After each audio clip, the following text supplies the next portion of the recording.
of the standard is that you are applying the laws regarding the standard. If it's true, what's the best way to continue, and maybe you will change the formality or maybe the obligatory of the standard so they can still call it ketchup. And ketchup in Hebrew is?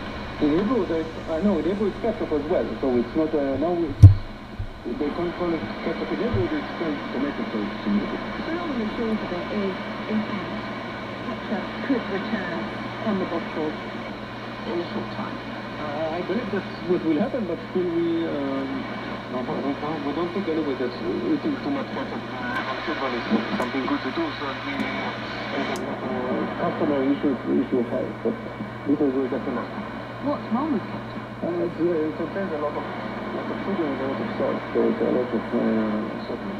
We prefer the equivalent to eat vegetables. But even so, people still like to have a bit of ketchup with their fries, don't they? They don't really want to have to ask for fries with tomato seasoning. Yes, that could be. I think it's, there's still people who may call it ketchup, even if we change, I believe we change the name in English, so we say ketchup, so this is something, it's like, I think it's kind of a generic name. So that was the director of public health services in Israel. In a statement, Heinz told us how it was going to accommodate the ruling. We voiced it up to you. Top brands in Israel continue to enjoy Heinz tomato ketchup, the world's favourite ketchup, first created by Heinz in 1876. The word ketchup is indicated in English on the front of the bottle. Now, recognising that the Israeli standard for ketchup has yet to be brought in line with US and European accepted international standards, the back label of our ketchup sold in Israel reflects current local requirements for ingredient labelling and the Hebrew name for the product. The original quality recipe for Heinz tomato ketchup sold in Israel, such as around the world, remains unchanged. But for now, it'll be known as tomato seasoning in Hebrew. They're not convinced it'll catch on.